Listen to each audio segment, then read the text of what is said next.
Malam Bapak dan Ibu, terpuji Guru Agung Buddha, Namo Buddhaya. Ya, malam ini kembali kita bersama-sama berkumpul untuk membahas Sutta Samyutta Nikaya 3.21 yaitu Aika Sutta yang akan dibahas oleh yang kami muliakan Biku Tita Sado. Selanjutnya pada Bante Tita Sado kami persilahkan.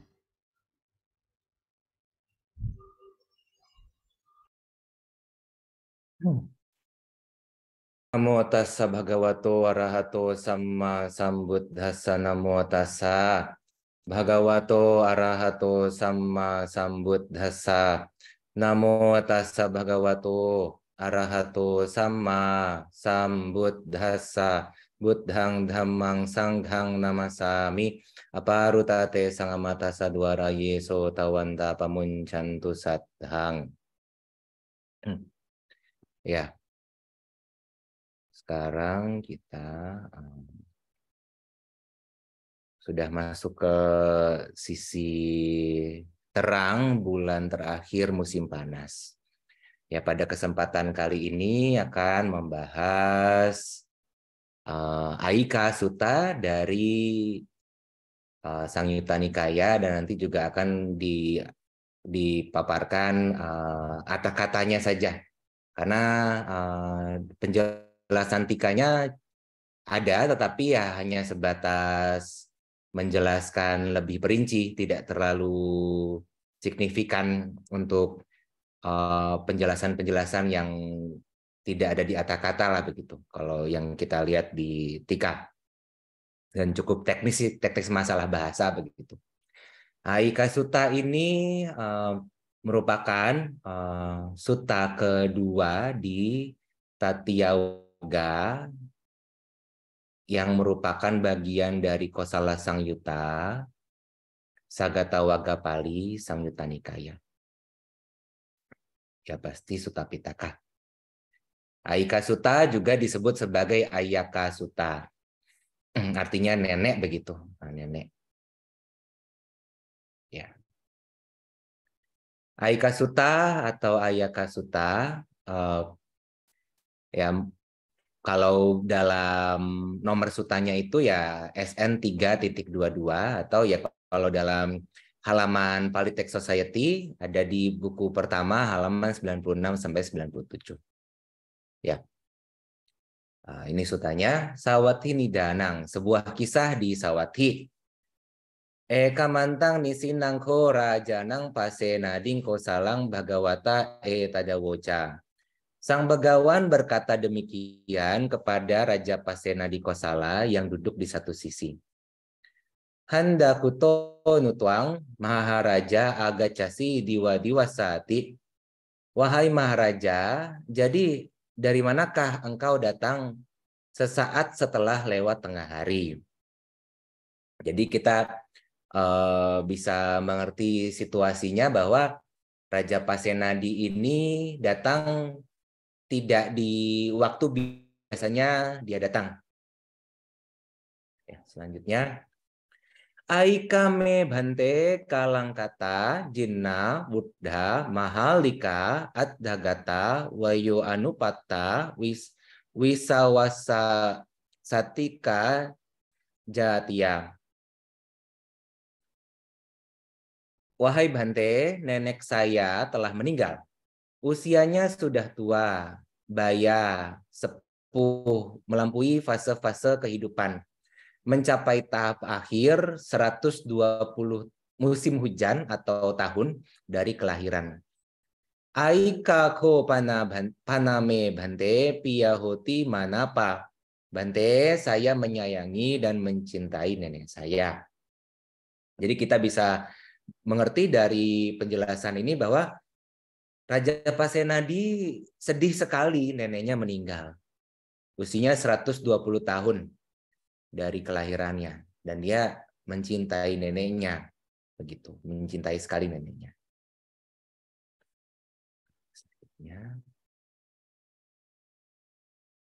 Hati ratanena cepahang bante labeyang mame aika kalamaka siti hatiratanam pahang dadeyang mame aika kalamaka siti. Ini memang sebenarnya ada agak rumit kalau diterjemahkan sesuai dengan kalimatnya, karena ini ya kurang lebih maknanya adalah ada dialognya begitu. Janganlah meninggal, Aika. Tapi ya untuk menyederhanakannya bisa diterjemahkan seperti ini. Jika dengan mempersembahkan gajah berhias permata atau disebut hatiratana, nenek saya akan kembali, semestinya saya persembahkan. Asaratane nace pahang bante labheyang mame aika kalamaka siti. Asaratanam pahang dadeyang mame aika kalamaka siti. Jika dengan mempersembahkan kuda berhias permata, asaratana, nenek saya akan kembali, semestinya saya persembahkan. Jadi hatiratana dan asaratana itu bukan ratana atau permata sebagaimana umumnya, tetapi nanti akan jelas di kata-kata bahwa gajah dan kuda yang berhias sedemikian rupa dengan harga sedemikian rupa sehingga ya sangat berharga seperti permata begitu. Atau kata ratana itu sendiri juga sebenarnya tidak spesifik batu permata. Ratana itu maknanya kurang lebih salah satu pemaknaannya adalah rating nayati. Jadi sesuatu yang membawa kepada kesenangan disebut sebagai ratana. Tetapi memang secara umum bermakna batu permata. Tetapi kan istilah permata juga belum tentu batu permata. Seperti kita menyebut permata hati misalkan. Kan bukan permata yang ada di hati. Tapi yang maksudnya kan ya permata hati ya orang yang disayangi lah misalkan. Nah, hati ratana atau asaratana juga demikian. Walaupun kadang-kadang diterjemahkan sebagai permata gajah, permata kuda. Tapi bukan permata yang bentuknya gajah atau permata yang bentuknya kuda. Gajah atau kuda yang sangat berharga, yang sangat tidak ternilai harganya. Nanti akan jelas di kata-katanya.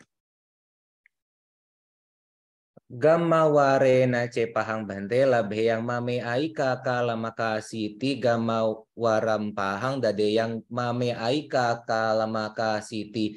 Jika dengan mempersembahkan kampung agung atau kampung produktif gamma wara, nenek saya akan kembali, semestinya saya persembahkan.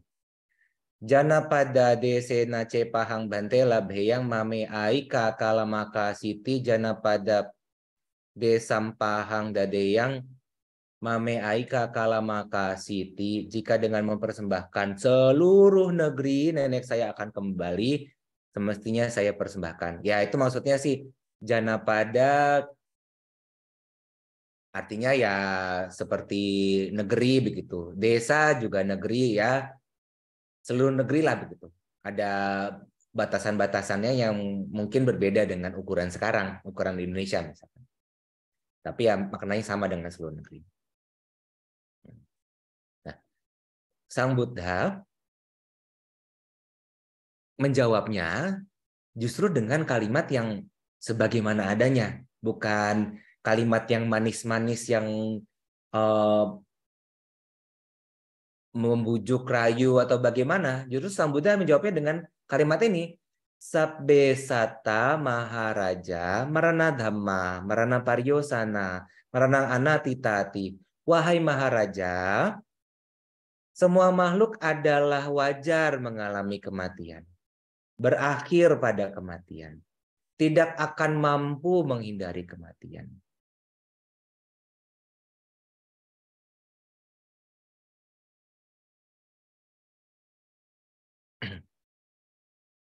Lalu Raja Pasenadi mendengar itu justru menyebutkan Acaryang Bante Abutang Bante. Sungguh menakjubkan, sungguh indah, luar biasa lah begitu. Ya wasubhasita midang Bante Bagawata. Oleh Begawan, subhasita ini disampaikan. Sabbe sata marana dhamma marana pariyosana maranang anatitati. Semua makhluk adalah wajar mengalami kematian. Berakhir pada kematian. tidak akan mampu menghindari kematian.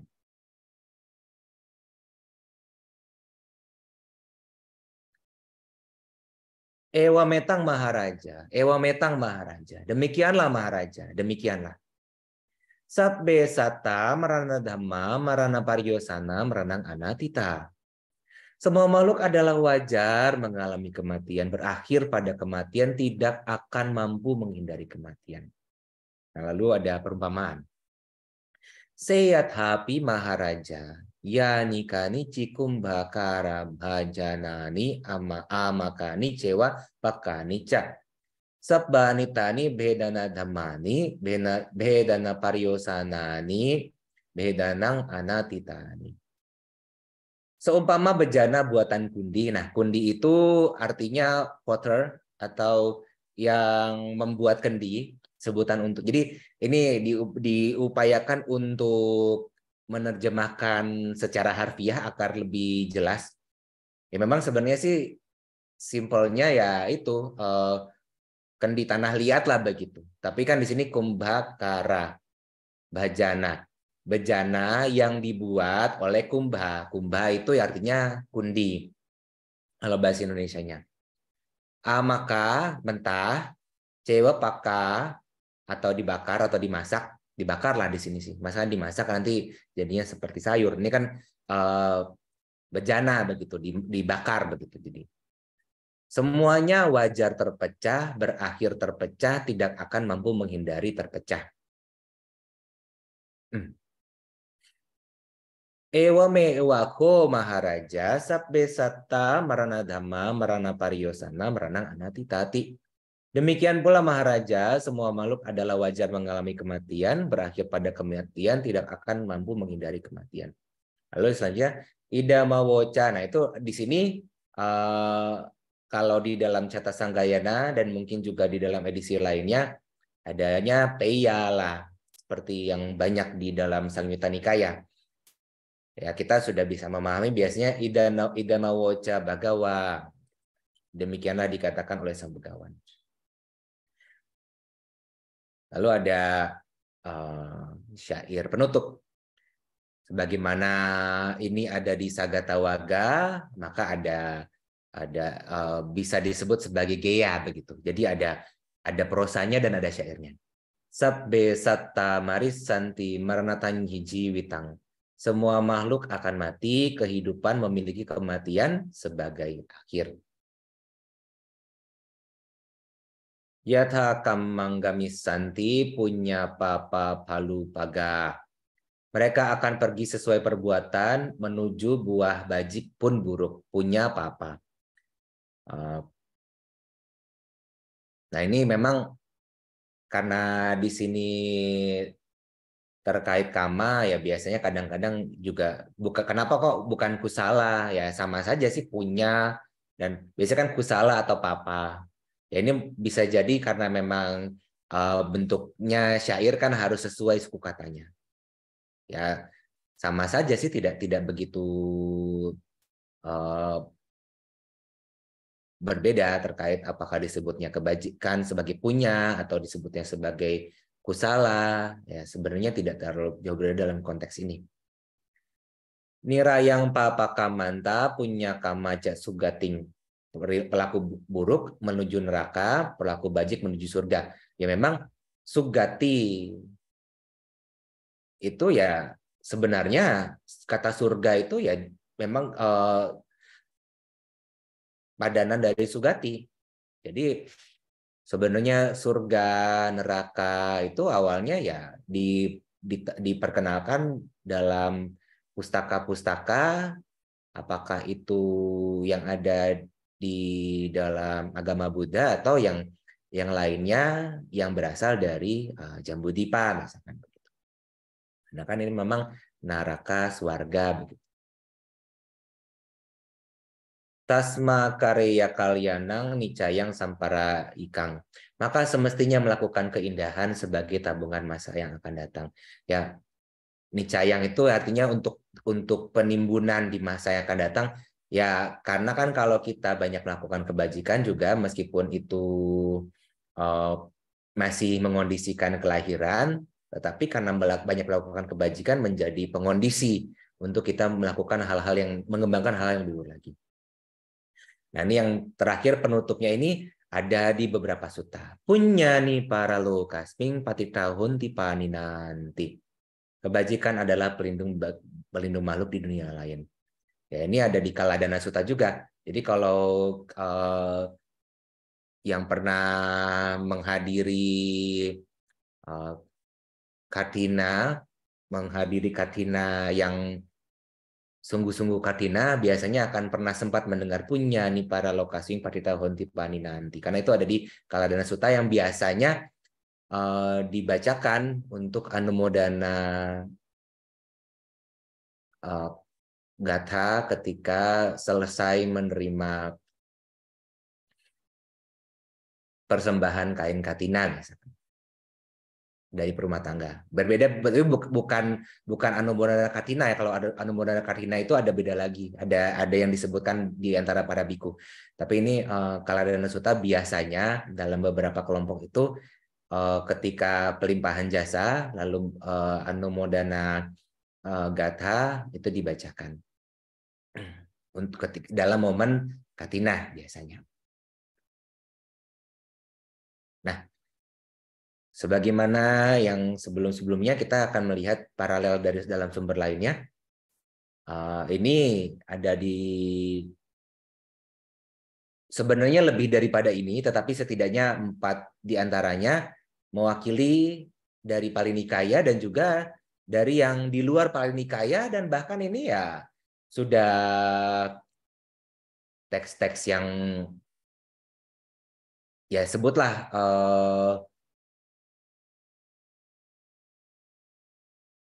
tidak digunakan lagi sebagai teks yang teks nikaya tertentu, teks kelompok tertentu. Hanya ada sisa-sisa buktinya bahwa pernah ada yang menggunakan ini sebagai pustaka suci. Ya, kalau sekarang kan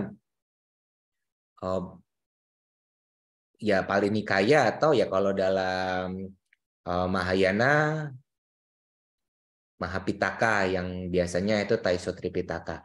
Tapi kan kalau Udana Warga, Gandhari Dharmapada ini ya teks-teks yang kuno lah begitu, yang sudah lama, sudah kelompok yang menggunakannya sebagai pustaka suci ya sudah tidak ada, hanya saja mungkin masih ada sisa-sisanya begitu. Jadi maksudnya bagaimana bisa dianggap bahwa ini mewakili teks, setidaknya teks early Buddhism. Setidaknya hanya itu. Nah, ini contoh perbandingannya di Aika Sutta, Dutya Puttaka Sutta, Kaladana Sutta terkait punya nih para lokasi patita hontipani nanti. Kalau di dalam Gandhari Dharmapada punya hiparalo asmi pradita bhangti panina, ya mirip-mirip dari ininya, hanya saja kan memang beda bahasa. Nah, ini juga, ini kan bahasa Sanskerta. Tadi bahasa Gandhari, bahasa yang sudah lama, lebih lama daripada Sanskerta. Yang Sanskerta yang sekarang ya maksudnya. Sabbe satta marisanti maranatang hijiwitang yata kamanggami sandi punya papa palu paga nirayam papa kamanta punya kama casugating. Sarve satwa marishanti maranantang hijiwitang yata karma gamishanti punya papa palo pagah narakang papa karmanah kerta punya tusat gating sat gatim. Ya, ini sebenarnya kalimat yang identik sama, hanya saja beda bahasa. Poin-poin sutta terdapat di Tatyawaga, Kosala Samyutta, Sagata Waga Pali, Samyutta Nikaya. Nah, termasuk dalam format geya bersebab gabungan antara prosa dan syair. Nah, termasuk juga udana, ya maka kan juga termasuk dalam udana warga. Syairnya berupa ungkapan keterbukaan. Dimulai dengan sang Buddha yang bertanya mengapa Raja Pasenadi datang sesaat setelah lewat tengah hari. Raja Pasenadi menceritakan tentang neneknya yang meninggal dan bagaimana dirinya rela mempersembahkan apapun agar neneknya kembali. Sang Buddha memberikan syair yang menggugah Raja Pasenadi. Nah, ini terkait kata-kata. Jadi Jinnah itu sebenarnya ya tua artinya ya, menua begitulah. Ah, kalau dalam penjelasan-penjelasan kan kadang tua itu bisa karena usianya, karena kebijaksanaannya, karena beragam. Tapi yang dimaksud di sini adalah tua karena usia, jelas sekali. Buddha itu sebenarnya berkembang. Tapi karena di sini jelas berkembang baya itu maksudnya berkembang usia. Baya kan artinya kepadaman. Baya itu artinya kepadaman sebenarnya. Mahalika. Mahalika itu bisa berarti sepuh atau bisa berarti yang sudah banyak mendapatkan perolehan. Nah, ini banyak mendapatkan perolehan berdasarkan kelahirannya. Maksudnya sudah sepuh lah begitu, sepuh karena kelahiran. Adhagata sudah menempuh perjalanan panjang lah, sudah menempuh perjalanan begitu. Menempuh perjalanan berarti melewati perjalanan waktu yang panjang. Wayu Anupata itu berarti maksudnya adalah telah memenuhi baya terakhir. Jadi kan memang kalau di dalam usia di India dulu begitu dibagi tiga, Patama Baya, Majjhima Baya, Paccima Baya. Jadi baya pertama, baya kedua, baya pertengahan, baya terakhir. Sudah mendekati usianya begitu, sudah mendekati kematian. Nah, Pia Manapa. Jadi disebut sebagai yang kenapa raja ini mengatakan bahwa ia mencintai, menyayangi dan mencintai. Karena begini, dikatakan di sini bahwa raja mendapatkan kualitas seorang ibu dari neneknya saat ibunya meninggal. Dan bersebab itu raja pun merawat neneknya. Jadi sudah dirawat, raja merawat neneknya. Nah, karena itu muncul kecintaan yang kuat pada neneknya. Ya, demikianlah disebutkan. Nah, ini terkait dengan Hatiratana itu adalah gajah yang memiliki harga 100.000, ya pastinya bukan 100.000 rupiah ya. 100.000 mungkin 100.000 koin emas barangkali. Atau 100.000 apa, kahapana yang memang cukup mahal begitu. Diberi perhiasan yang memiliki harga 100.000 juga. Maka dan juga demikian terkait dengan Saratana, kuda berhias permata. Maka sebenarnya mau diterjemahkan juga agak bingung. Apa gajah permata atau permata gajah? Barangkali gajah permata bisa sih. Jadi gajah permata maksudnya adalah gajah yang sedemikian berharganya seperti permata begitu. Bisa jadi sih kalau mau. Gamawaro ya, kampung produktif, Gamawara atau kampung agung, kampung besar atau apalah. Disebut sebagai kampung yang memiliki 100.000 uthanaka. Uthanaka itu maksudnya bisa salah satu pengertiannya adalah mengacu kepada mereka yang memiliki uthana. Uthana itu adalah kemampuan untuk bekerja. Jadi ya orang yang produktif lah begitu. Sabbani tani bedana dhammani. Jadi seluruh bejana itu wajar pecah maksudnya adalah pecah karena beragam tindakan. Apakah karena baru selesai dibuat, disita oleh penguasa atau raja begitu, Raja Cakawati begitu, direbut oleh penguasa. Apakah karena setelah diambil disimpan dalam tanah atau yang lain-lain lah. Jadi banyak cara bejananya bisa pecah. Nah, demikian juga semua makhluk meninggal, apakah setelah Pati Sandi? Maksudnya saat baru cuti cita Pati Sandi langsung cuti cita lagi kan memungkinkan juga. Atau belum keluar dari rahim di perut ibu. Atau sudah terlahir atau yang lain dari itu. Nah, ini terkait penjelasan kata-kata. Ya memang suta ini ya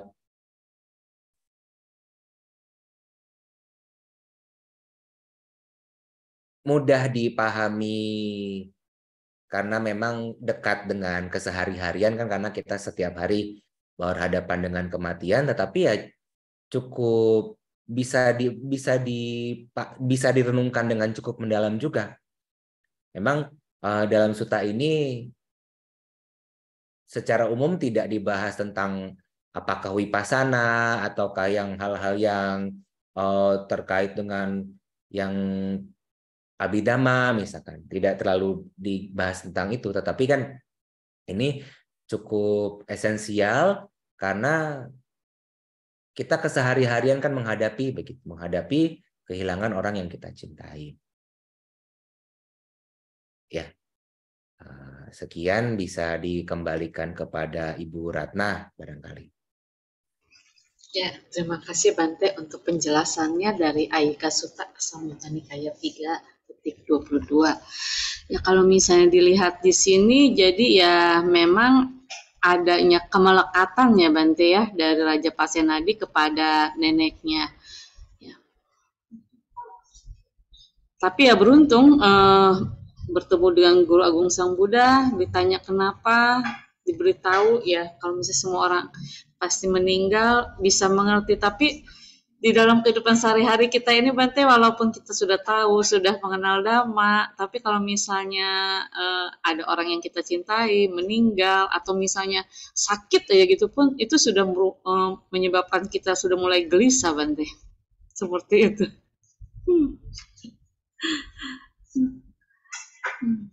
Ya, maka dari itu memang sebenarnya ya dalam kesehari-harian kita merenungkan kematian itu cukup penting, dalam arti kan kita dalam Abhinha Pacawekhana itu kan juga salah satunya kematian. Dan itu cukup penting ya, tidak hanya sebatas dibaca tapi benar-benar direnungkan bahwa ya lebih jauh lagi sebenarnya kan kalau kita mengerti proses kematian secara umum, sebenarnya tidak jauh beda dengan yang kita hadapi setiap momen. Setiap momen kan juga sebenarnya bisa dibilang kita juga menghadapi kematian, bahwa sel-sel tubuh ini berubah, misalkan kondisi penuaan itu kan juga sebenarnya tidak jauh berbeda dengan kondisi kematian yang secara umumnya. Jadi bisa dibilang setiap momen juga kita menghadapi kematian. Dengan merenungkan demikian, ketika saatnya tiba ya sudah siap, gitu.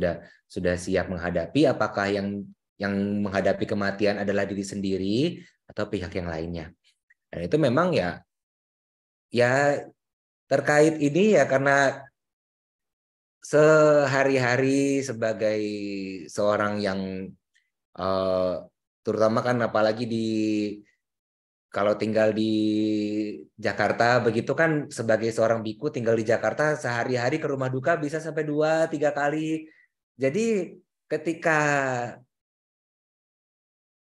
kita sering menggunakan itu sebagai momen perenungan, ya baik juga. Dalam arti kan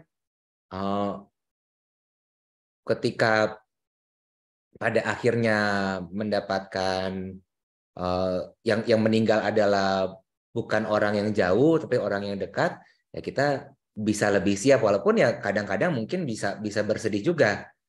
Tapi setelah bersedih kan akan berpikir ya ini kan hal yang wajar terjadi, mengapa harus bersedih juga. Yang lebih diutamakan adalah ada hal-hal lain yang bisa kita kembangkan, seperti misalkan pelimpahan jasa atau yang lainnya. Itu yang salah satu yang bisa dikedepankan, walaupun memang ya selama kita masih putu jana ya putu kilesa, masih tebal sekali kilesanya. Jadinya ya itu kita bisa berlatih sehari-hari lah begitu. Itu berlatih untuk kalau misalnya keluarga terdekat misalnya begitu ya Bante ya. Tapi kalau misalnya diri sendiri pun Bante, seperti ya kan setidaknya sudah seringlah melakukan perbuatan baik. Tapi kalau misalnya pada saatnya sakit itu kadang pikiran juga membuat ada rasa takut untuk mengalami kematian, menghadapi kematian, Bante. Ya memang demikian sih. Memang sih itu mungkin terjadi. Tapi kalau dalam sudut pandang lain ya, kalau kita mengacu kepada sutta lain, sebenarnya kalau kita terbiasa mengembangkan wipasana, itu akan lebih bisa kuat menghadapi penyakit memang. Karena memang kalau kita di Samyutta Nikaya juga kalau tidak salah di bagian kanda Samyutta atau ada Nakula Pitu Sutta kalau tidak salah judulnya, itu perumah tangga juga, Nakula Pita perumah tangga. Sang Buddha justru memberikan uraian terkait wipasana. Jadi ketika sakit justru kita mengembangkan pemikiran bahwa rupa ini bukan milikku, wedana ini bukan milikku, begitu. Jadi mengembangkan wipasana dengan memahami anatta. Dengan demikian kan walaupun fisik atau walaupun jasmani kita sakit, setidaknya kita mengondisikan untuk batin kita tidak sakit. Batin yang tidak sakit itu bagaimana? Ya arahanta sebenarnya yang batinnya tidak sakit. Cuman ya itu makanya kalau kita lihat dalam banyak uraian Sang Buddha mengunjungi orang yang sakit itu justru bukan diberikan penghiburan yang bagaimana, malahan diberikan uraian tentang wipasana. Kalau kita pikirkan, masa iya orang sakit harus mengembangkan wipasana, orang sedang sehat saja kadang-kadang sulit, tapi justru sebenarnya ya kalau misalkan kita saat momen sudah sakit, kita benar-benar mengembangkan wipasana, saat itu sudah ya sudahlah, ini bukan milikmu, ini bukan milikku, ini bukan aku, ini bukan diriku. Ya sudah, saat itu sudah benar-benar tidak lagi mengerti sakit itu sebagai milikku, aku, diriku. Itu memang yang perlu dilatih sedemikian rupa sih memang. Maka selain perenungan tentang kematian yang menyebabkan kita juga siap menghadapi kematian, diiringi juga dengan pemahaman tentang wipasana, bukan milikku, bukan aku, bukan diriku. Itu keduanya semestinya berjalan beriringan sih. Semestinya berjalan beriringan. Karena kalau hanya sebatas wipasana tanpa diiringi juga dengan pemahaman dari sudut pandang samatha lah begitu, terkait maranasati kah, terkait juga dengan meta dan lain-lainnya. Kadang-kadang kalau masih di cengkram pandangan keliru, bisa juga jadi melihat dari sisi kelirunya begitu. Dari sisi kelirunya memungkinkan itu juga. Jadi karena misalkan seseorang yang memiliki ini Diti Carita lah disebut. Diti Carita, ia memang harus menuntaskan dari sisi wipasana terlebih dahulu. Tetapi dalam sudut pandang lain juga harus mempersiapkan bagian samatanya. Karena bisa jadi ia mengerti wipasana hanya sebatas logika berpikir saja. Belum sepenuhnya mengerti tuntas begitu. Masih ada pengotor-pengotor batin yang harus dituntaskan dengan samatha, salah satunya terkait dengan maranasati. Jadi kalau tadi pertanyaan terkait kalau kita sakit, takut kematian, ya itu adalah ya wajar juga. Tetapi ketika kita terbiasa merenungkan kematian, di samping itu juga kita mengerti bahwa sakit ini bukan milikku, sakit ini bukan aku, sakit ini bukan diriku, merenungkan itu, mengembangkan pemahaman itu, ya itu juga setidaknya walaupun kita tetap merasakan sakit, tetap merasakan ketakutan, tetapi ya itu ya sebatas fenomena yang wajar nampak muncul, wajar nampak padam juga. Tidak sampai karena kita adanya pengarahan untuk mengerti itu dengan benar, ya itu akan terkondisi untuk bisa tertuntaskan lah begitu. Ya, kurang lebihnya demikian. Ya, setidaknya membuat batin lebih tenang jadinya ya Bante ya, lebih bisa menerima ya. Mungkin juga di dalam kehidupan sehari-hari juga memang harus dipraktikkan jadinya ya Bante ya, baik dalam keadaan senang maupun dalam keadaan tidak menyenangkan, harus direnungkan kalau misalnya segalanya ini bukan diriku, bukan milikku, bukan aku jadinya ya Bante ya. Ya, justru yang utama itu adalah saat sedang senang sebenarnya. Yang lebih utama. Karena kalau kita sudah tidak lagi melekat dengan hal yang menyenangkan, ya jangankan hal yang menyenangkan terkait dengan kesenangan indriawi misalkan. Sampai misalkan hasil-hasil jana, ada piti, ada suka, ada segala, ada hal-hal yang lebih luhur, sudah lagi tidak kita lekati kan hal-hal yang tidak menyenangkan juga tidak kita lekati. Nah, itu jadi makanya karena kita justru adalah yang paling utama ketika kita mengenyam yang menyenangkan, kita mengerti ini bukan milikku, ini bukan aku, ini bukan diriku, sehingga ya sebatas mengerti bahwa oh ya ini adalah hal yang menyenangkan, hasil dari kebaikan, tetapi kan bukan berarti dimengerti sebagai milikku, aku, diriku, sehingga suatu saat kita bisa lepaskan. Dan dengan demikian, ketika kita sudah terbiasa mengembangkan pemikiran demikian, ya akan lebih mudah. Nah ini kan sebenarnya Raja Pasenadi itu kan memang memiliki keserakahan yang cukup tinggi lah. Kalau kita lihat Raja Pasenadi itu suka makannya itu banyak. Raja Pasenadi itu kan ya kalau bahasan Sutta yang lampau tentang Malika Sutta kan agak cemburu. Malika menganggap bahwa oh saya mencintai diri saya sendiri. Raja Pasenadi, loh kok dia nggak mencintai saya? Padahal kan saya udah memberikan dia segalanya. Itu memang Raja Pasenadi memiliki kemelekatan yang cukup tinggi terhadap apapun. Tetapi Raja Pasen dan itu juga yang menyebabkan Raja Pasenadi sampai akhir hidupnya tidak mencapai tingkatan kesucian. Tapi konon ada pustaka yang menyampaikan Raja Pasenadi menjadi bodhisatta.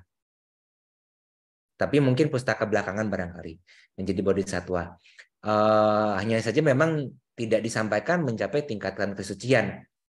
Walaupun sangat dekat kepada dengan Sang Buddha. Nah, ini juga salah satu contoh orang-orang kan banyak yang beranggapan dulu kok gampang sekali ya mencapai tingkatan kesucian, sekarang kok tidak. Tidak juga Raja Pasenadi tidak mencapai tingkatan kesucian, buktinya. Padahal sudah sering bertemu dengan Sang Buddha, kurang apa lagi, sudah banyak berdana kepada Sang Buddha, sudah ini banyak kebajikan yang ia lakukan, tetapi tidak juga mencapai tingkatan kesucian. Ya karena memang kemelekatannya cukup tinggi. Yaitu maka tidak melulu orang yang bisa atau makhluk apapun yang bisa bertemu kepada sama Sang Buddha bisa sepenuhnya mencapai tingkatan kesucian. Bahkan ya Raja Pasenadi kan juga kalau kita lihat di suta-sutanya kemelekatannya kan cukup tinggi dan ya bisa dilihat lah cerita-ceritanya begitu yang bahkan juga mau apa ini apa membuat ya membuat ingin merebut pasangan orang lain kan juga sempat karena Raja Pasenadi sampai mimpi buruk begitu.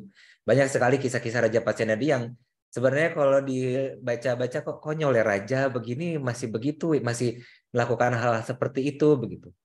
Nah, itu menandakan bahwa kemelekatan itu ya bisa dimiliki oleh siapa saja. Bahkan raja yang sudah sedemikian ininya, sudah sehari-hari mendengarkan dhamma dari Sang Buddha, juga bisa masih memiliki kemelekatan yang cukup tinggi.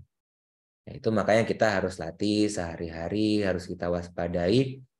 Kita yang sudah sangat beruntung masih bisa mendengarkan dhamma Sang Buddha. Dan bahkan kalau dulu kan dhamma itu kan tidak mudah seperti sekarang, mau cari apa tinggal buka Cata Sanggayana, tinggal buka Suta Sentral, tinggal buka Dhamma Cita, misalkan apapun bisa kita cari sutanya, kata-kata lengkap semua. ya tinggal mau cari tahu terkait bahasa, belajar bahasanya, ataukah kalaupun seminimal-minimalnya bahasa Inggris kan kadang juga ada. Itu saja kan masih kadang-kadang masih banyak yang kurang begitu tertarik. Nah, kalau dulu kan Sang Buddha menyampaikan, itu pun belum tentu bisa diingat. Kalau bisa disampaikan lagi oleh pihak yang lainnya, kita bisa ingat. Tapi kan kalau seorang rumah tangga yang tidak biasa menghafal lalu mendengar dhamma dari Sang Buddha belum tentu bisa ingat. Nah, itu maka terkait menanggulangi keserakahan ya itu memang harus kita latih sehari-hari. Yang itu yang sebenarnya kan munculnya kan dari pemahaman keliru menganggap sebagai milikku, aku, diriku. Dan lanjutannya karena kita keserakahan juga muncul kebencian juga. Ya, kalau terkait tadi kita sakit, ada rasa takut juga sebenarnya kan kita ada penolakan, ada kebencian di sana. Kita tidak bisa menerima keadaan kita sakit, takut kita meninggal, takut kita ini menghadapi kematian yang sebenarnya kan gini, kita takut menghadapi kematian karena kita tidak tahu kapan kita akan meninggal, bisa tiba-tiba begitu kan. Kalau sebenarnya udah tahu oh besok ya udah nanti tinggal besok meninggal sudah selesai gitu kan. Kalau sudah tahu begitu kan jadinya sudah oh ya sudah bisa mempersiapkan gitu. Itu maka yang membuat kita takut kan karena kita tidak tahu kita kapan akan meninggal dan bisa kapan saja sebenarnya. Nah, itu yang harus kita persiapkan dalam pelatihan sehari-hari lah. Ya. Baik, terima kasih Bante. Untuk Bapak dan Ibu yang ingin bertanya, saya silakan bisa raise hand atau kalau misalnya mau ketik di kolom chat bisa silakan.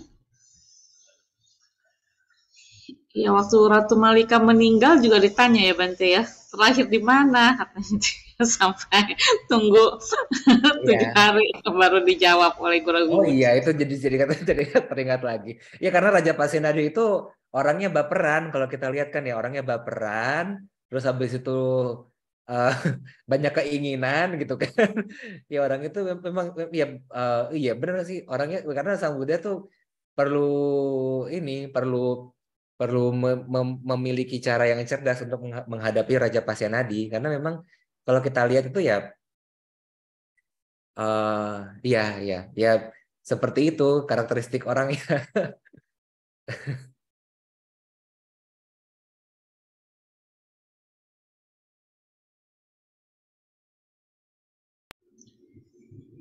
Ya, mungkin dari yang lain silahkan kita diskusi.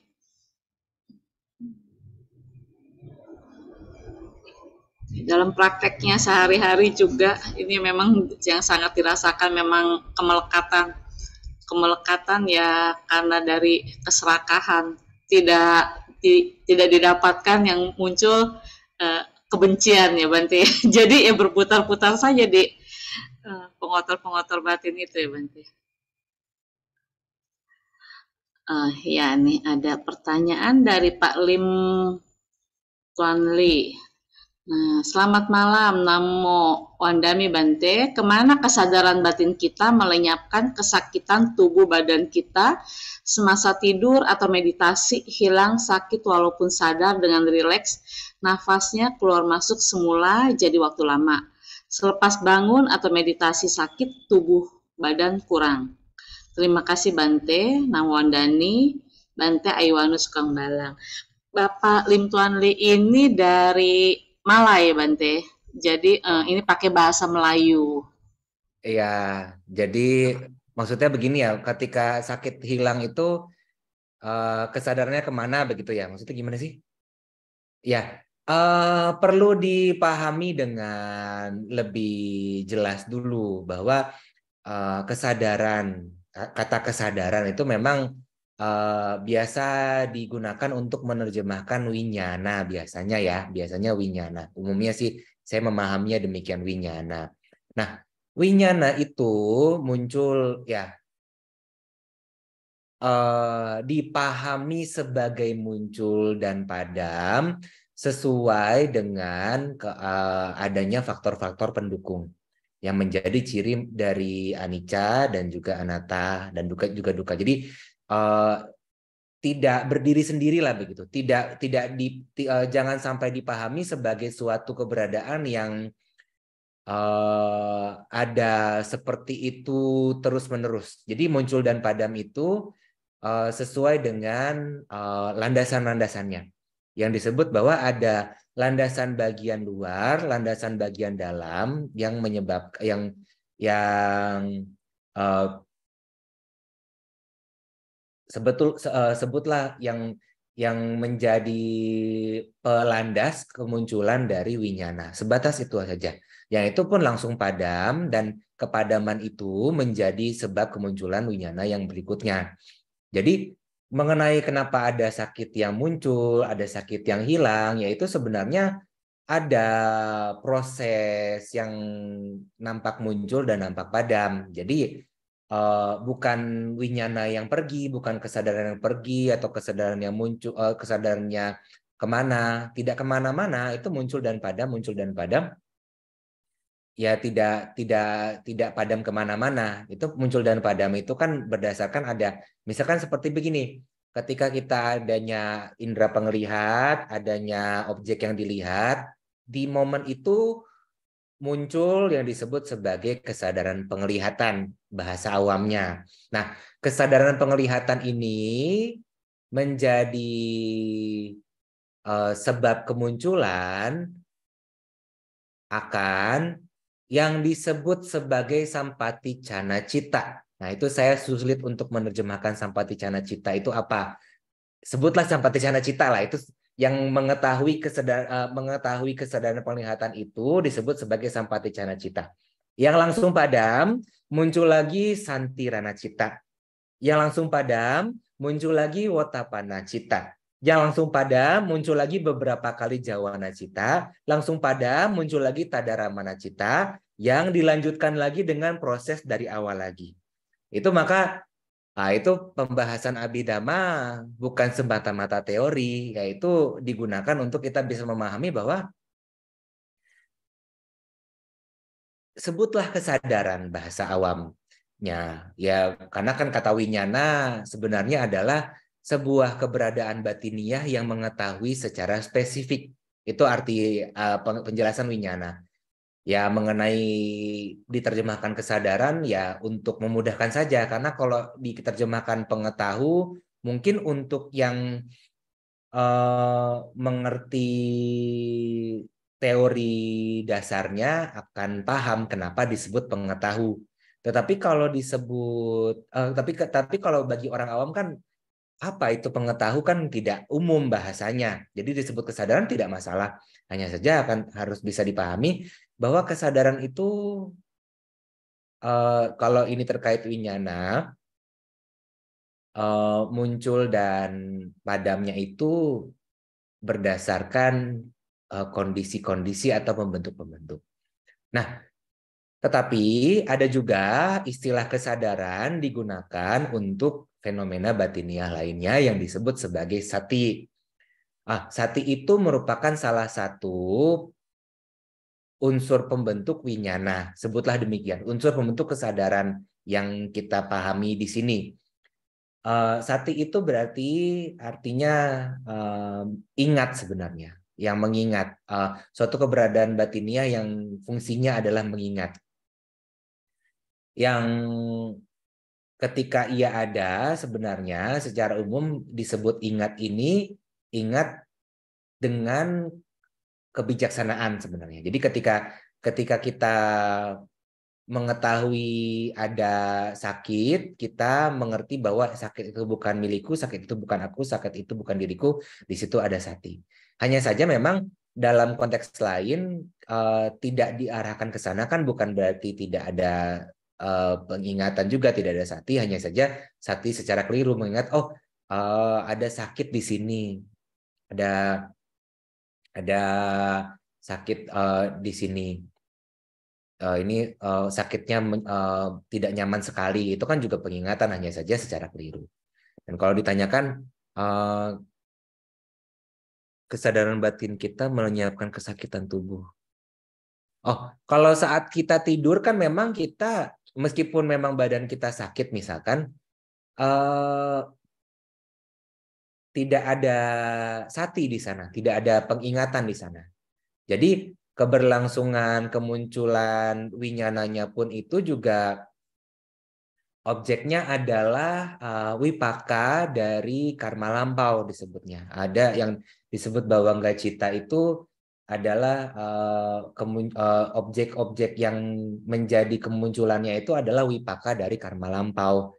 Jadi secara umum tidak ada objek-objek luaran atau ada yang lain-lainnya. Secara ya itu bisa wipaka dari karma lampau. Apakah itu hal yang pernah kita lakukan ataukah yang maksudnya memang ingatan akan yang kita lakukan di masa lampau ataukah sensasi yang muncul di masa lampau atau yang lainnya, itu wipaka dari karma lampau. Dan kalau kita sedang meditasi, mungkin maksudnya begini ya, kalau misalkan kita meditasi seakan-akan semua sakit di tubuh hilang begitu kan, kalau sudah lama begitu kan, sudah tenang lalu hilang. Sebenarnya kan karena begini, bukan identik juga dengan kesadarannya yang hilang, tetapi karena kita sudah bisa terbiasa, dalam arti kan ketika kita semakin kita menyelidiki napas kan sebagai pembentuk tubuh cita sangkara. Nah, ketika kita menyelidiki napas, sebenarnya kita juga bisa mengetahui keseluruhan tubuh. Dan ketika kita menyelidiki napas itu, kita akan bisa mengerti bahwa pembentuk tubuh ini meredam, demikian juga tubuh ini juga bisa meredam, gitu. Karena kita bisa meredam, karena kita sudah rileks, jadinya kan tidak tegang, sehingga tidak sampai muncul sakit lagi. Begitu. Itu juga banyak faktornya, bukan karena kesadaran yang pergi atau bagaimana, atau mungkin bisa juga karena sebenarnya sakit tetapi kita mengalihkan perhatian kita ke yang lainnya. Ini juga sebenarnya kalau sampai seperti ini, kalau memang sebenarnya memang benar-benar sakit tapi kita mengalihkan perhatian kita ke yang lainnya, ya perlu diwaspadai juga, karena kan sakit itu bisa jadi merupakan pertanda sesuatu hal yang harus diperhatikan. Kalau misalkan memang kita misalkan sakit kanker kan kita tidak bisa mengalihkan saja begitu kan, harus diobati, dalam arti ada yang harus diobati. Itu juga harus bisa diwaspadai juga kalau memang sebenarnya sakit tetapi kita sampai tidak merasa sakit, itu bukan berarti itu baik juga, karena bisa jadi ada hal-hal yang harus kita perhatikan. Nah, maka terkait kita tidak mengerti, kita tidak merasakan sakit itu ya bisa banyak faktornya, bukan karena kesadaran yang pergi entah kemana, karena ya mau pergi kemana juga orang, dia juga kemunculan kepadamannya itu kan bersebab dari faktor-faktor, ya bukan sesuatu yang bisa pergi kemana begitu, pergi seakan-akan seperti berpindah begitu kan, tidak demikian. Itu muncul dan padamnya berdasarkan faktor-faktor. Karena kalau kita mengerti ada pergi kemana berpindah begitu, dianggap sebagai suatu entitas yang nyata begitu, nah itu harus diwaspadai, karena ada, kalau kita bisa membaca di kalau tidak salah di Mahatanha Sangkhaya Sutta di Majjhima Nikaya, ada seorang biku bernama Biku Sati ditegur oleh Sang Buddha menganggap bahwa winyana ini berpindah. Itu pandangan keliru. Kalau kita menganggap bahwa winyana yang berpindah kemana ke sini, itu pandangan keliru, karena kan winyana ini bukan milikku, bukan aku, bukan diriku. Bagaimana bisa dianggap sebagai berpindah? Muncul dan padamnya itu bersebab karena adanya kondisi-kondisi. Jadi ya gitu. Kalau kita saat meditasi tidak mengetahui bahwa ada sakit atau sakit yang menghilang, Ya bukan semata-mata karena fenomena batiniah, ya karena memang fenomena jasmaniah juga sesuatu yang tidak terpisahkan sih. Memang yang mengerti sakit atau tidak sakitnya itu disebut sebagai wedana. Wedana adalah unsur batiniah. Tetapi kan ia mengetahui terkait jasmaniahnya ini yang ada hal yang memang tidak sesuai sehingga memunculkan sensasi sakit lah misalkan, atau yang sudah meredam, atau ya berbagai macam lagi. Nah, itu kurang lebihnya.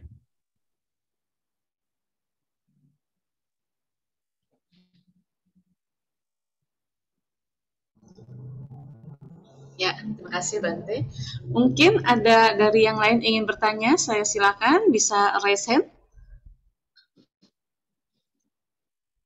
Bu Heni ingin bertanya, silakan.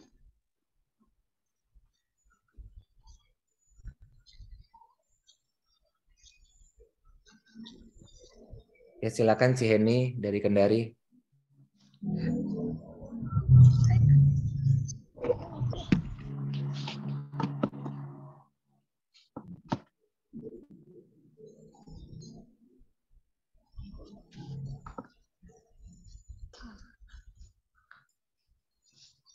Malam Bante. Ya, Mungkin maksudnya Pak Lim Tuan Li ini apa? Mungkin Bante ada saran atau tips untuk misalnya waktu meditasi sakit jasmaninya atau perasaannya nggak nyaman. Nah itu mungkin Bante ada saran-saran tertentu kali mungkin Bante. Gitu. Ya sebenarnya kalau meditasi lalu kaki sakit misalkan atau apa, bisa kita ini dulu, jangan terlalu cepat memindahkan posisi, tetapi bukan juga sampai seperti malah kayak sakit itu dianggap seperti ini. Itu kan maksudnya bukan berarti memuji-muji rasa sakit, tapi kita selidiki dulu kira-kira rasa sakit ini kemunculannya itu bagaimana, dalam arti apakah karena memang posisi kaki yang tidak sesuai atau karena apa? Kita coba selidiki dulu, adakah kebencian di sana? Nah, kalau memang ternyata karena posisi kaki yang sudah terlalu lama menumpu, tidak masalah mengganti posisi perlahan begitu. Bukan berarti tidak boleh ganti posisi. Kan ada beberapa yang menganggap, oh harus tetap bertahan sampai sakitnya hilang. Nah, itu juga agak berhati-hati, jangan sampai kita menjadi menyiksa diri, karena kan penyiksaan diri juga tidak patut dilakukan. Tapi kita selidiki dulu kira-kira kemunculan sakit ini bersebab apa. Oh mungkin karena posisi kaki yang tidak sesuai, sudah menumpuk terlalu lama. Apakah ada kebencian di sana, penolakan di sana? Nah, kita coba atasi dulu terkait itu, lalu perlahan memindahkan posisi duduk. Tidak masalah kok memindahkan posisi duduk, itu tidak masalah. Itu maka tidak terlalu cepat memindahkan posisi duduk, tetapi juga bukan berarti kita membiarkan ntar sakit ini hilang gitu, kayak mengabaikan, itu juga berhati-hati. Nanti lama-lama kalau terbiasa kita mengabaikan sakit, bisa jadi terbiasa mengabaikan sakit yang benar-benar sakit sungguhan yang ada di tubuh kita tidak mengetahuinya, itu kan juga bisa memungkinkan karena terbiasa mengabaikan secara psikologis misalkan. Jadi tahu-tahu sakit yang parah kita tidak mengetahui, itu juga bisa berbahaya. Dalam arti ya sakit ini ya kita bisa mengerti bahwa adalah sesuatu yang wajar muncul. Dan kalau ada sakit kaki, yang paling umum kan sakit kaki, sakit punggung atau sakit apa, kita selidiki dulu. Oh karena posisinya seperti ini. Lalu kira-kira ada kebencian tidak di situ. Bagaimana cara kita bisa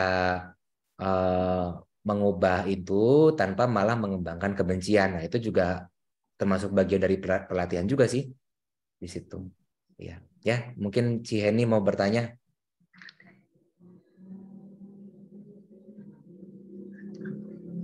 Dibuka mic-nya ya. Ya, Sudah terdengar. Silakan. Ya, selamat malam Bante dan Dhamma. Ya, yang ingin saya tanyakan, pada saat kita meditasi, apakah kalau kita mengambil objek itu keluarga yang telah meninggal, apa boleh Bante? ya bisa saja kita mengembangkan cinta kasih kepada keluarga yang telah Ya, meninggal. dengan yang kedua Bante, ada kalanya kita kalau tidur itu biasanya mimpi panjang sekali. Entah kenapa ya biasa panjang sekali, tapi kita berlanjut-lanjut. Apa itu efek meditasi? Ataukah hanya kadang ada mimpinya panjang sekali Bante, sampai bangun lambat gitu Bante. Apa ada hubungannya dengan meditasi atau tidak Bante? Terima kasih. Ya, kalau masalah mimpi ya itu sebenarnya karena banyak pikiran, barangkali mimpi panjang begitu kan karena banyak pikiran. Nah, ini sebenarnya ada sutta yang lainnya terkait itu, Wamika Sutta. Diumpamakan kan tubuh ini seperti sarang rayap. Wamika itu sebenarnya sarang rayap sih, bukan sarang semut. Kalau semut kan tidak gundukan begitu kan sebenarnya. Kan yang gundukan itu kan sarang rayap. Memang kan kalau semut bahasa Inggrisnya apa? Kalau rayap bahasa Inggrisnya kan kalau nggak termite apa? Ada mungkin fire apa ya? Ada white ant kalau tidak salah namanya white ant gitu. Jadi dianggap sebagai ant hill. Nah, sarang rayap berasap di malam hari, membara di siang hari. Memang mimpi itu adalah ya witaka wicara kita, pemikiran-pemikiran kita yang muncul merupakan hasil dari perbuatan lampau. Perbuatan lampau itu bukan berarti harus yang lampau-lampau kehidupan lampau. Kita seharian ini ngapain aja, itu terbawa mimpi. Sebenarnya karena kita banyak mikir, itu jadi banyak mimpinya. Banyak overthinking itu bikin banyak mimpi. Jadi bukan karena meditasi. Meditasi itu bukan overthinking. Memang meditasi menggunakan witaka wicara. Nah, kalaupun mau ini masalah meditasi, ya tandanya meditasinya masih belum sesuai. Yang ketika meditasi itu kan kita mengembangkan nilai luhur. Jadi kalaupun mimpinya itu kalaupun panjang, tapi ya setidaknya mimpi indah, bukan mimpi buruk.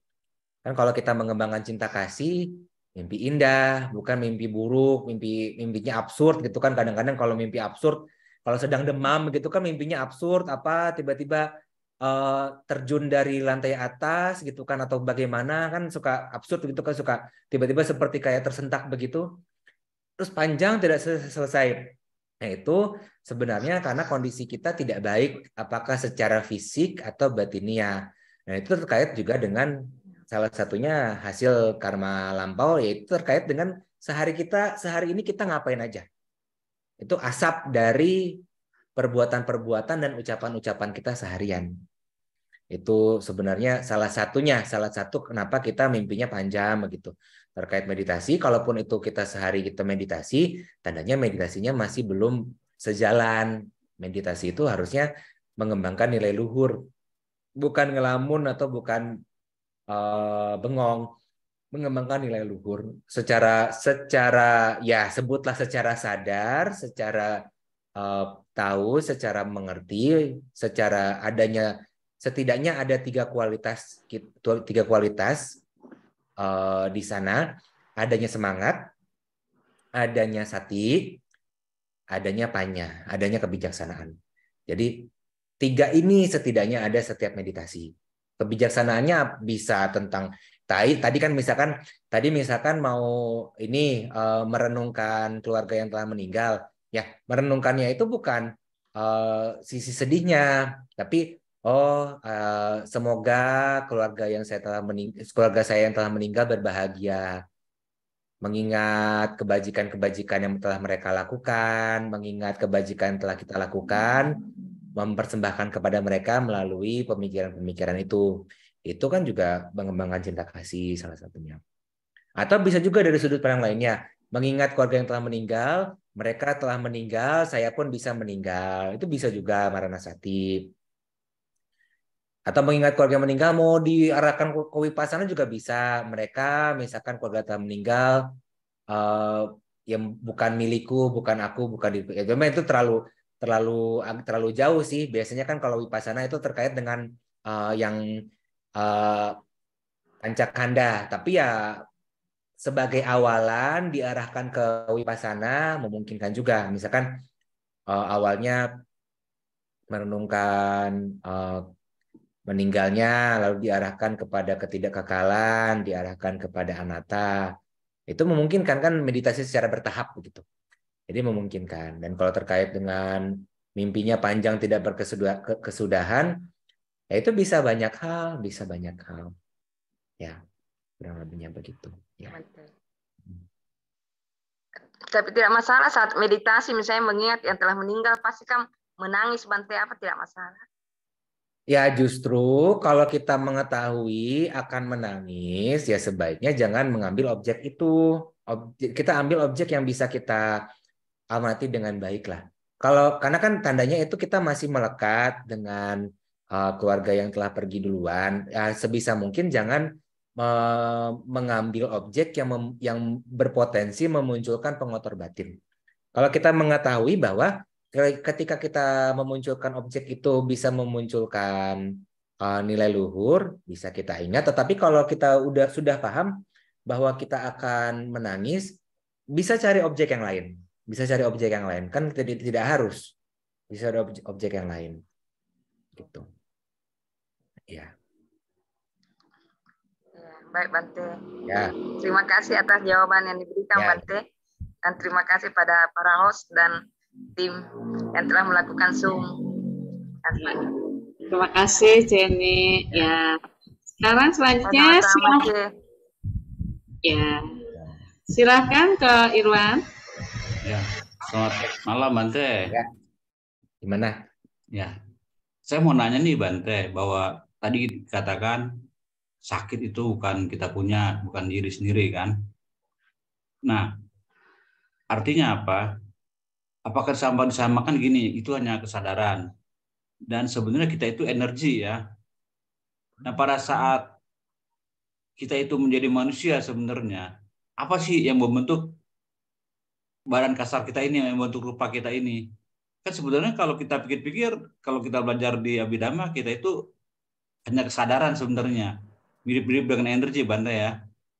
Nah misalkan kita terakhir lagi sebagai manusia, nah itu apa yang membentuk hukum apa yang menyebabkan kita itu bisa dari energi menjadi rupa gitu Bante? Mungkin pertanyaannya seperti itulah. Terima kasih. Ya, sebenarnya nggak bisa dibilang hanya kesadaran. Kalau misalkan sebenarnya kan gini kan nama rupa. Nah sebenarnya begini, memang dalam pemahaman lanjutan rupa itu nah hanya nama di sini bukan dimengerti hanya kesadaran, tetapi hanya dipersepsikan sebagai rupa. Itu yang harus perlu pahami lebih lanjut lagi. Dalam arti gini, yang disebut rupa itu yang bagaimana sih sebenarnya? Kita kan mengertinya rupa itu materi yang padat. Tapi pada kenyataannya rupa itu menghancur. Jadi apa bedanya juga dengan segala hal yang tidak dipersepsikan dengan rupa. Itu sebenarnya demikian. Dan kalau terkait apakah yang membentuk rupa, ya sebenarnya penjelasan-penjelasan di Sutta, penjelasan-penjelasan di Abhidhamma cukup jelas kok, yaitu kama, cita, utu, ahara.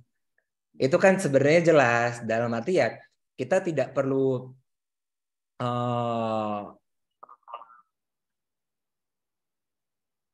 tidak perlu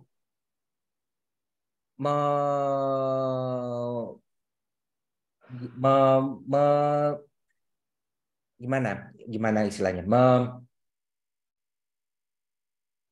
memikirkan bagaimana sesuatu yang memang cara kerjanya itu sudah terlampaui dari logika cara kita berpikir. Dalam arti kan memang bahwa adanya cuti cita di sana, ada kemunculan pati sandi, kan adanya Gandaba di sana sebagai pelanda kemunculan pati sandi. Apakah di rahim ibu? Karena itu adalah kondisi untuk memunculkan makhluk yang memiliki kelima kanda, dan karena kita memiliki potensi untuk memiliki kelima kanda, kita terlahir sebagai memiliki kelima kanda. Lalu bagaimana caranya bisa muncul dari cuti cita muncul menjadi kelima kanda? Kan sebenarnya prosesnya di sana adalah adanya kemunculan Winyana sebagai pati sandi cita di pertemuan hal-hal itu yang menjadi sebab kemunculan rupanya. Ya itu maksudnya ada pembuahan di sana lah maksudnya. Itu kan memang karena ada pembuahan di sana, maka di sana ada rupa dan ada kemunculan pati sandi di sana. Jadi sebenarnya sebab-sebab kemunculan rupa ya tidak jauh dari keempat hal itu, kama, cita, utu, ahara. Utu di sini kan juga terkait bahwa adanya momen yang pas untuk terjadi pembuahan. Jadi utu tidak melulu terkait dengan cuaca, tetapi adanya momen yang pas untuk terjadinya pembuahan di sana. Dalam arti kan kalau semisal terjadi pembuahan, bisa memungkinkan setelah itu tidak berkembang juga kan? Karena mungkin adanya faktor-faktor lain yang menyebabkan setelah pati sandi langsung dilanjutkan cuti cita, misalkan begitu. Kalau ini terkait abhidhamanya ya. Ataukah momen-momen selanjutnya. Jadi ya kalau dikatakan hanya energi, ya energi itu yang dimaksud energi yang bagaimana sih sebenarnya? Ya itu ya jangan sampai dipersepsikan energi itu sebagai ada entitas di energi itu.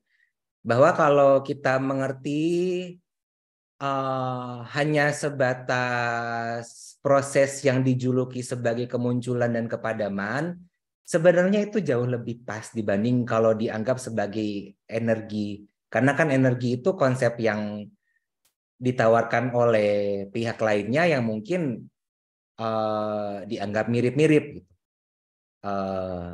Kurang lebihnya demikian sih. Karena kan memang kalau kita mengerti yang disebut sebagai ya istilahnya begini deh. Terkait juga dengan kanda, terkait dengan adanya yang memiliki 5 kanda, ada yang memiliki 1 kanda, ada yang memiliki 4 kanda.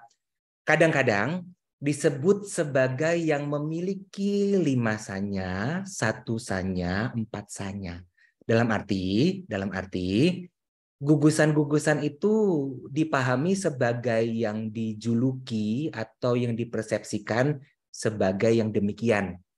Sebagai adanya rupa, sebagai adanya wedana, sebagai adanya sanya, sebagai adanya sangkara, sebagai adanya winyana, sebagai yang dijuluki demikian. Itu salah satu penjelasan belakangan sih bahwa memang dikatakan bahwa secara keseluruhan itu hanya sebatasannya, hanya sebatas nama.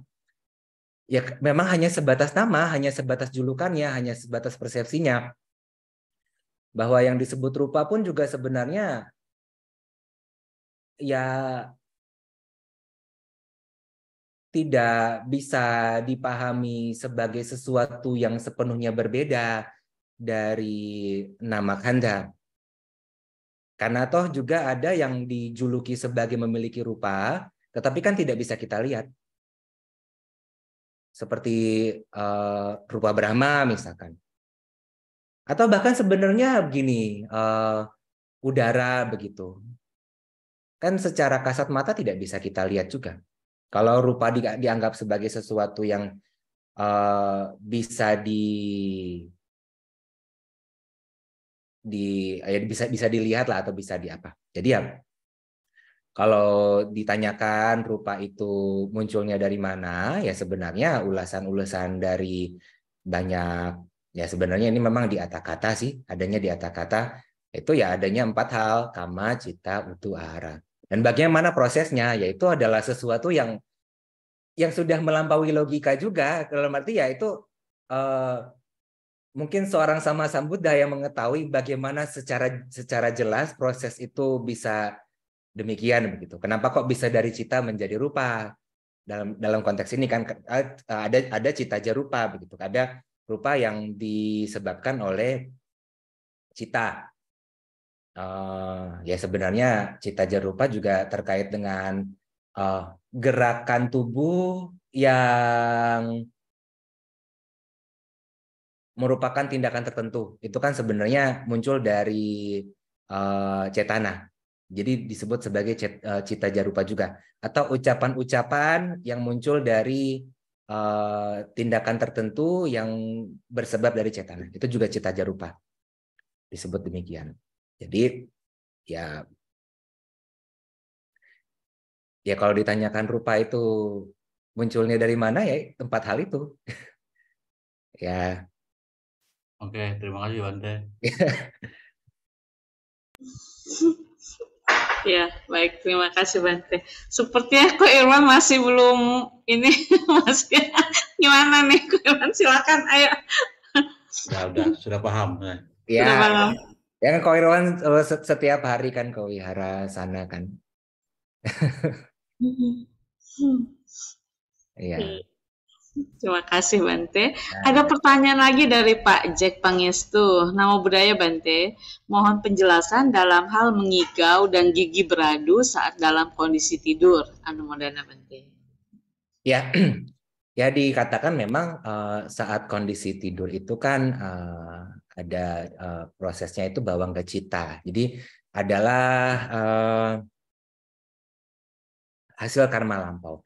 Dalam arti mengigau atau gigi beradu itu ada kebiasaan-kebiasaan tertentu ataukah ada hal-hal tertentu yang menyebabkan itu terjadi, dan itu ya bisa beragam. Bisa jadi mungkin gigi beradu ya karena ada kukuca misalkan, ada kecemasan yang berkembang saat kita berkegiatan, yaitu bisa wipakanya itu saat tidur. Jadi itu muncul gitu. Dan wipaka itu bisa muncul juga dari ini juga. Kalau mengigau juga mungkin ya itu bisa karena pemikiran-pemikiran keseharian atau apa.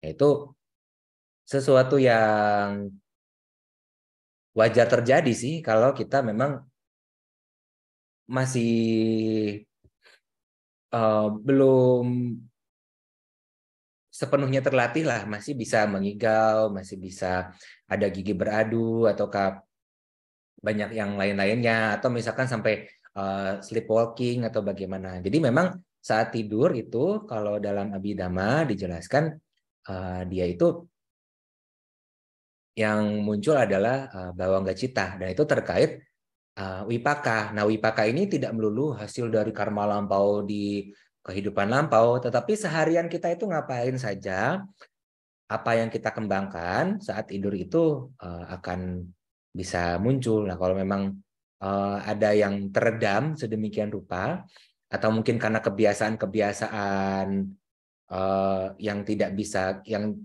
belum kita atasi, itu terbawa saat tidur, bisa juga.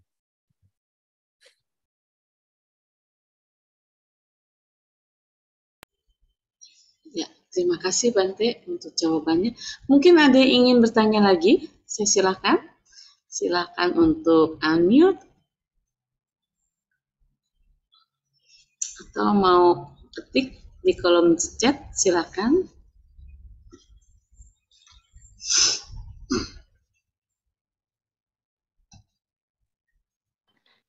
Saya ingin bertanya lagi. Ya, silakan. Ya, Bante, mungkin Bante tahu saya kan tinggalnya di daerah Sulawesi ya. Jadi Bante pernah mendengar kalau di Toraja itu ada kan mayat yang berjalan sendiri, Mas Bante ya. Jadi menuju kuburannya, mungkin Bante pernah dengar dengan peserta yang lain di Toraja itu Bante. Jadi asal jangan ditegur, mayatnya lompat-lompat sendiri, lompat sampai di kuburan. Jangan ditegur, semua sudah tahu. Jadi bagaimana itu? Maksudnya, maaf Bante kalau dari pandangan itu. Bukannya saya kan pernah kakak dulu di Toraja dan memang benar itu mayat jalan lompat, tapi tidak lihat Bante. Jadi kira-kira bagaimana Bante itu? Maksudnya kita mau tahu. Ya itu ya banyak faktor ya. Apa yang menjadi? Ya itu banyak faktor ya, kan tidak bisa tahu juga apa yang membuat itu bisa demikian. Ya sebenarnya kan ketika semua faktor-faktor terpenuhi akan terjadi seperti demikian. Nah, berarti bisa jadi mungkin apakah karena sudah terbiasa seperti itu, jadi misalkan mendiang misalkan sudah terlahir sebagai makhluk peta. Misalkan ya salah satu contohnya, saya juga tidak paham itu terjadinya bagaimana. Ya misalkan mendiang sudah terlahir sebagai makhluk peta yang karena masih ada kemelekatan dengan tradisi yang dipahami di sana, ya mengerti bahwa sisa jasmani ini harus ada di sana, jadi dia akan mengarahkan jasmani itu. Itu mungkin salah satu contohnya bisa demikian, kan karena ya bisa memungkinkan sih dia bisa mengarahkan jasmaninya, atau ya bisa juga ada pihak lainnya juga, misalnya dalam arti makhluk-makhluk yang lain yang bisa mengarahkan itu. Ya banyak faktor lah, atau ya karena kan itu memang dipahami sebagai terjadi seperti itu, ya itu bisa banyak faktor, bisa karena memang sudah menjadi bagian tradisi yang turun-temurun di sana, yaitu makhluk-makhluk yang di sana juga memiliki pemahaman demikian. Karena kan toh juga rupanya tidak terjadi di tempat-tempat yang lainnya. Jadi kan juga demikian lah. Jadi itu ada memungkinkan juga sih karena secara lokal ya masih makhluk-makhluk itu masih melekat dengan tradisi di sana, jadi akan tetap melangsungkan tradisi yang seperti itu. Itu kan mungkin juga ada tujuannya bahwa ya kita mengingatkan kita juga dengan bahwa nanti juga akan ada kematian, bisa jadi itu kan memang demikian lah. Itu memang dalam kehidupan ini kan ya ada banyak hal yang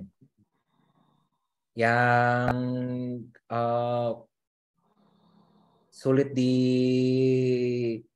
dijelaskan lah begitu. Dan memang kan juga Sang Buddha juga katakan bahwa dhamma, dalam arti dhamma yang beliau ajarkan, karena beliau mengajarkan kebenaran, dhamma itu ya melampaui logika, sudah tidak kadang ya, meskipun dalam tahap awal kita juga harus bisa memikirkannya bahwa bisa memiliki pemikiran logis sebagai tahap awal untuk memunculkan keyakinan, iya, tetapi dalam tahapan lanjutan ya hal-hal yang itu sudah melampaui logika, hanya kita bisa lihat kebenarannya. Ya, itu kan juga yang mengenai hal-hal yang di luar nalar seperti itu, yaitu banyak kemungkinan yang terjadi. Salah satunya apakah itu digerakkan oleh makhluk yang lainnya, ataukah kelahiran kembali dari pihak tersebut, atau yang lain juga memungkinkan juga. Ataukah memang karena itu tradisi, ada pihak-pihak tertentu yang memang menjaga tradisi itu untuk menggerakkan makhluk itu dengan kekuatan tertentu, kan memungkinkan juga banyak hal lah. Ya. Ya Bante. Dan yang kedua Bante, apakah benar itu biasanya kan kalau ada mayat, biasanya kan sangat dijaga itu jangan sampai ada kucing yang lompat, entah aturan dari daerah mana ya sangat dijaga. Katanya nanti bangun kembali. Apakah benar atau tidak itu Bante? Entah di sana ya di daerah Jawa apa juga percaya. Tapi yang jelas kalau kita dengar biasanya jangan sampai kucing lompat itu mayat bangun kembali. Entah benar entah tidak. Ya, itu sebenarnya ya sejauh ini mitos. Dalam arti bukan merendahkan tradisi, keyakinan tertentu. Tapi memang Ya. itu bisa dipahami sebagai mitos. Ya. Mungkin bisa dipahami begini, karena kan kalau dijaga jangan sampai kucing lompat. Ya karena nanti kalau kucing lompat bisa berantakan sana sini. Kucing kan kalau udah lompat itu suka berantakan lah semuanya. Bisa jadi kan kadang-kadang ya ada dupa atau ada apa, dupanya jatuh, kebakaran, misalkan gitu. Nah, biasanya kan kalau ada mendiang, lalu ada altar mendiang misalkan. Apakah itu kalau kita kan pakai dupa, kalau yang pihak tertentu mungkin pakai kemenyan. Nanti kesenggol kucingnya bisa jatuh, kebakaran. Itu kan bahaya. Atau kan kalau biasanya kan jenazah kalau kita kan pakai baju atau kalau biku ya pakai jubah seperti ini diikat jubahnya. Tapi kan kadang ada yang pakai kain tertentu, kain dililit begitu. Kalau ada kucing lewat nanti kainnya berantakan semua, kebuka semua kainnya. Itu kan juga kurang bagus. Itu bisa dipahami seperti itulah, nggak sampai terbangun lagi kalau kucing lompat. Ya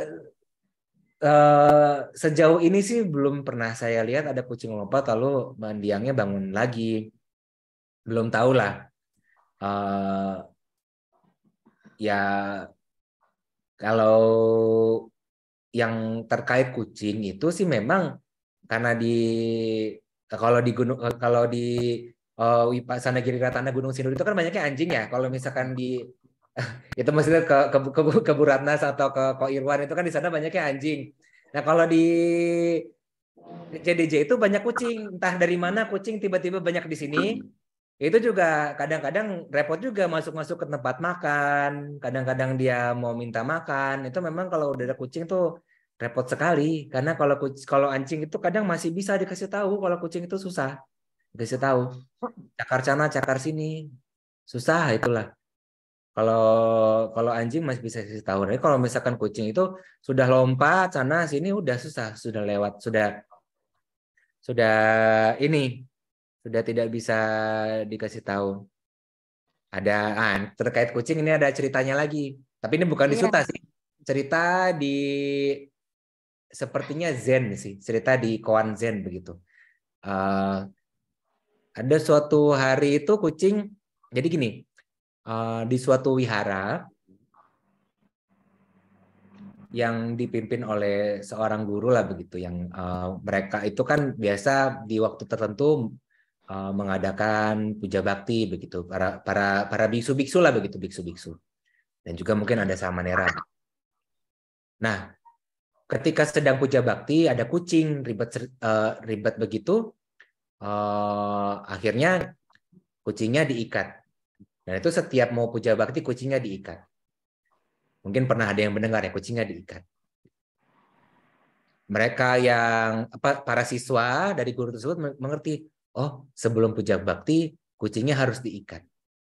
Jadi ketika gurunya meninggal, setiap mereka sebelum puja bakti kucingnya diikat.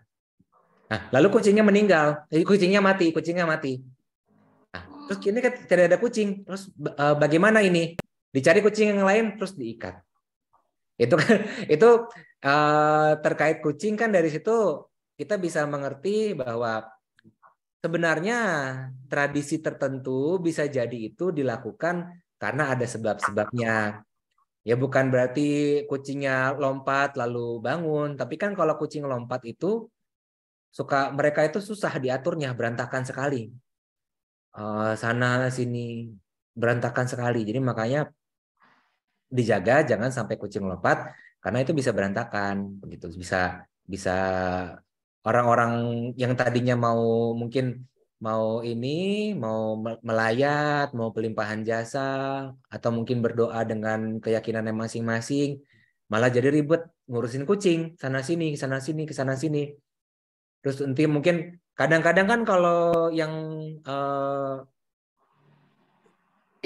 sebelah keyakinan lainnya, jenazahnya kan ditaruh di bawah begitu kan. Di bawah itu juga ada makanan, air minum, nanti air minumnya juga bisa tumpah, makanannya bisa tumpah, semuanya bisa tumpah. Belum lagi ada yang lain-lainnya. Jadi itu makanya kenapa kucingnya itu jangan sampai lompat begitu. Dan Tapi memang kucing kayaknya hewan yang disakralkan, Bante ya. Soalnya orang biasanya kan dia turun dari mobil sampai bajunya dia bungkus, itu kucing buat dia kurkan. Banding hewan lain kita tabrak, Bante. Benar kan? Kucing agak sakral. ya itu memang di keyakinan tertentu dipandang demikian.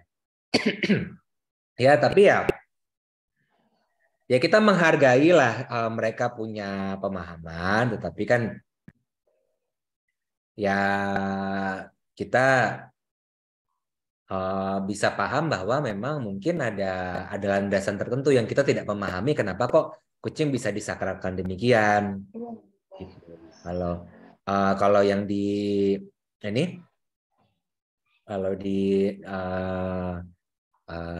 agama Buddha sendiri kan sebenarnya seperti gajah itu lambang kebesaran raja biasanya.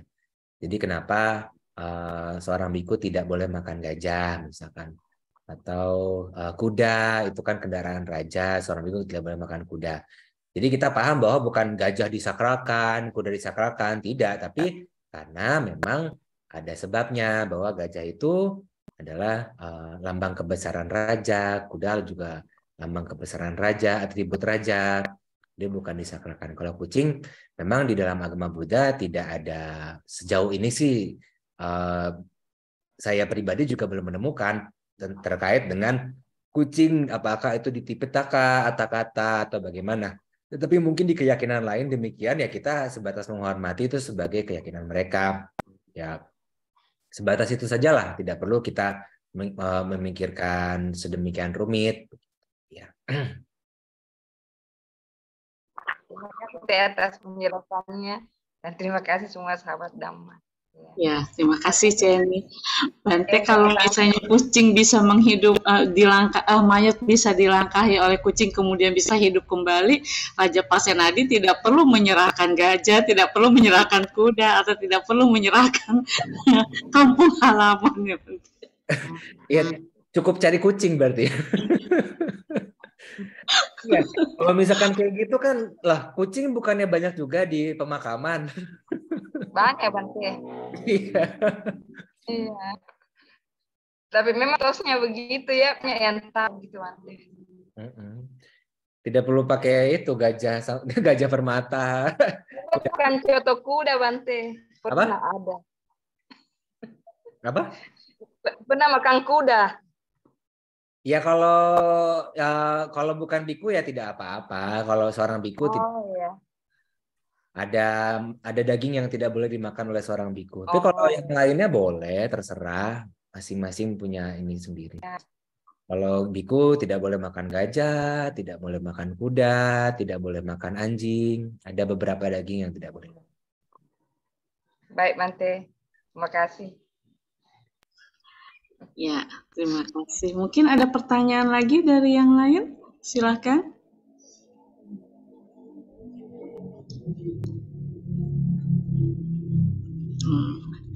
Ya, Pak Lim Tuan Li nih rajin sekali untuk mengikuti Zoom untuk belajar Dhamma. Ya. Kalau tidak ada, mungkin bisa kita tutup. Ya, kita pelimpahan jasa dulu ya Bante ya, dipimpin oleh Bante. Ya, ya, mari kita akan melakukan limpahan jasa dengan Anumodana, pelimpahan jasa yang dilanjutkan dengan Anumodana Gata yang akan di